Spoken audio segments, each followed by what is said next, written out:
Welcome, friends, to Bramble On, the show that recapitulates the most compelling plot points of the smash hit fae soap, Love Among the Brambles. Last week, we observed the Jalilum show, celebrating the first tier. That show, like Rain, an enormous hit with viewers. This Plulume, this is our, if not penultimate, triultimate? This is the third to the last episode of season 1769. Today's episode, 15923, is entitled Stiffer Upper Lips. In this episode, Viola makes mistakes at healing. And why, you ask? Because she is thinking about stock. As we know, during the Jalilum episode, she was rueing the fact that she had let potential love slip away. They'd been friends for ages, and she realized he was a rock to her. She could depend on him. He was loyal. We know that earlier in last season, she accused him of ransacking the apothecary, when it was not him at all. Calla confesses to Carter, as you recall Carter the courter. He'd been courting her and was also Prince Raffia's cousin, giving rise to the suspicion on the part of viewers that he was courting Calla as a scheme to benefit Prince Raffia's family. We all feel for Calla. She's had such a challenging life. Her confidence level has never been high, and we were worried about her. It seems we may all have been wrong. Carter could be, as they say, the real deal. Well, Calla confesses to Carter what she'd been doing, that she took a lock of his hair in order to give it to her sister for the Fawn Witch, that she'd cozied up to him to benefit her family. What came of her confession? He confessed the same. He had indeed been sent by his family to Ivy Glen Spa to request her, as an empath, to get closer to her so that Prince Raffia could find a way to ruin the Bramble family once and for all.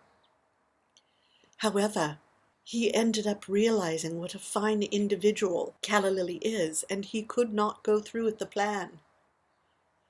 Moving on, we know that Dahlia, as prodded by Lena, her mother, they were both pressuring Slate to get a job. And as we know, Citron, his sister, helped arrange an interview. Slate goes on his interviews, and they do not go well.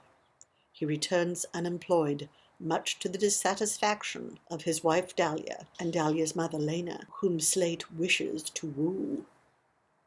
Citron calls things off with Jephrin the elf because she has a job now and feels that she needs to focus on her career. She's never been responsible. She's flitted from one boyfriend to another and now feels that she needs to take responsibility, mature. She says that she is fine on her own. She doesn't need Jephrin. However, the viewers do not concur. The viewers aren't buying her act. We believe she misses him greatly and that she had found her equal in Jephrin. Nanny, who, as we know, had been in a ravine, been helped by her granddaughter Viola and healed and was recuperating in the apothecary. She consoles Citron and says to Citron, I was very much like you at your age. I had many suitors, but felt that I needed to go after a career. You must do what is right for you. However, at some point I realized it was all about family, and I needed to look out for my family. Magnolia is approached by Prince Raffia. As we know, Magnolia had volunteered to Mayor Hollow to help with the Grand Mez, the Gran Amos, as it's called. Raffia approaches her and says, I know you are up to something. I am not buying this good fae act for a moment. As we recall, Stock and Brooke had gone to Stock's seeking shelter after Brooke was kicked out of his home by Slate bowing to the wishes of Dahlia and Lena. Stock took Brooke in, much to the discomfiture and disapproval of Rosie Katie Diddleleaf. And in the Holyloom episode, Brooke and Stock bonded over their loyalty to the Bramble family.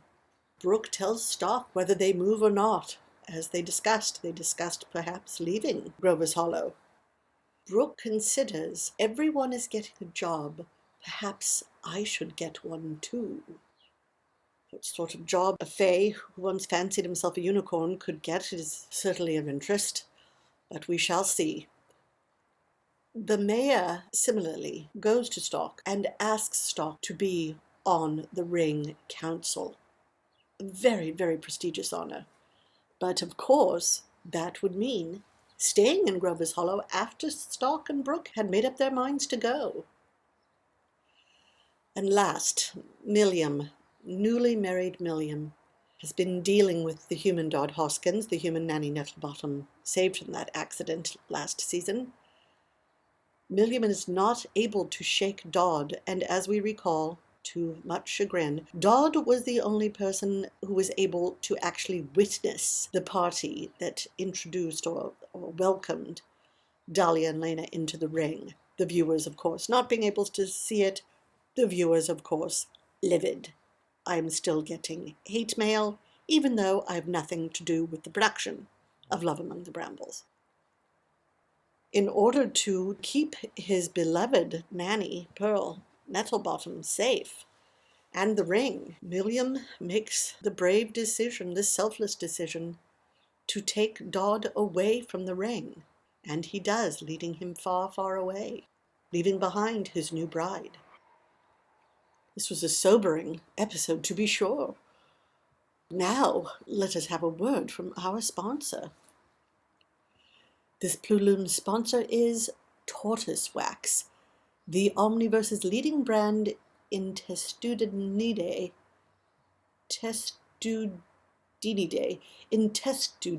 care, as opposed to Testudinidae care. It's no secret tortoises move slowly, nearly as slowly as Gaia's Eurasia tectonic plate. All that time spent getting from point A to B leaves the tortoise exposed and weathered. Thank the Aethereans for Tortoise Wax, the miracle product that will keep your tortoise's shell looking so young and supple, friends might confuse him for a mere 120-year-old. Wax on with Tortoise Wax.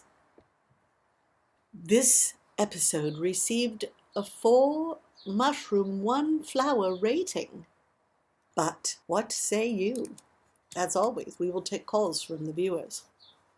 Caller number 1. Last week's Jalilum show really broke my heart. I cried through the whole thing. The title, Like Rain, sure fit, because my eyes were pouring. As for today's show, I just want to take Citron and by the shoulders and shake her. Yes, it's wonderful she found a career, but does she have to throw over Jephrin because of it? He seems to be someone who can hold his own with her, unlike those other clowns she dated. And he doesn't ask her to be anything other than what she is. I hope she gives him another chance. I'd hate to see her have regrets later. I believe the company who sponsored us several weeks ago, Woes Begone Facial Tissues, made a killing, as they say, on that episode, the Holyloom episode, Like Rain. I don't know of a dry eye who viewed it. Whether Cyclops, multi-eyed, I believe all eyes were leaking. One must applaud Citron for trying to be responsible, for trying to mature. We all know she'd been, as they say, a fey flake. And this is showing great maturity for her, but one does not wish to throw out the baby fae with the bathwater, and Jephrin seems to be what they call a catch. And elves are fine folk. I'm with you. I think she needs to think about this seriously. You don't just cast aside someone like Jephrin. Let's move on to caller number 2. Whoa! Raphia was once in love with a naiad? What? I never know this. Is this a new plot device? Or did it happen like 1,000 years ago when I was a baby? This takes his purest thing to a whole new level. I wish I was a character on the show. I would totally blackmail him with that info. I was as shocked as you were, Collet, that Raffia was in love with a naiad. The self-important purist who says that Fae should not even so much as speak to non-Fae. Certainly he gave Citron one devil of a time for hobnobbing with Jephrin the elf. And here, Raffia was with a naiad. Well, heartbreak will change and embitter. And certainly Raffia has become embittered by his love lost. One would have to look up in the annals in what season that plot device entered. I don't believe I was around either. Love Among the Brambles did not come to my dimension for several hundred years, and I do still have a lot of catching up to do. I believe I have about 4,300 episodes that I need to catch up on at this point. Now let's move on to caller number 3. Oh, no, I've got to be honest. I am so worried about the mistakes Viola's been making. She has such a heavy workload, and you know Prince Raffia is watching her like a hawk, just waiting for her to make a mistake. What if someone perishes because of her negligence? I'm really hoping Mayor Hollow can convince Stock to stay and serve on the Ring Council. Viola could use his friendship and strength right now, even if she doesn't know it. Thank you for your honesty, Collet. Yes, I too am worried about Viola making mistakes. It would take just one to result in a maiming, a death, a bad haircut. And as you said, Raffia will not let the slightest mistake go unobserved, unannounced, unpunished. And, you know, Viola, as the oldest in the family, has always looked after everyone else, not knowing that Stock was looking after her.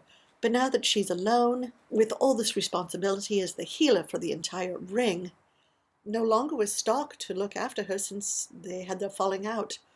I fear for Viola's safety, and by extension, the safety of the Brambles. There is too much at stake here to take lightly. Well, fans and friends, that concludes episode 15923, Stiffer Upper Lips. Join us next Pulum for episode 15924, All Aflutter, when one of the Bramble sisters goes on a date.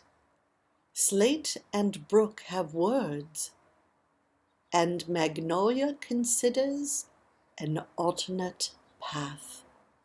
Until then, dear ones, keep your woes-begone tissues handy, wax your tortoise, and bramble on.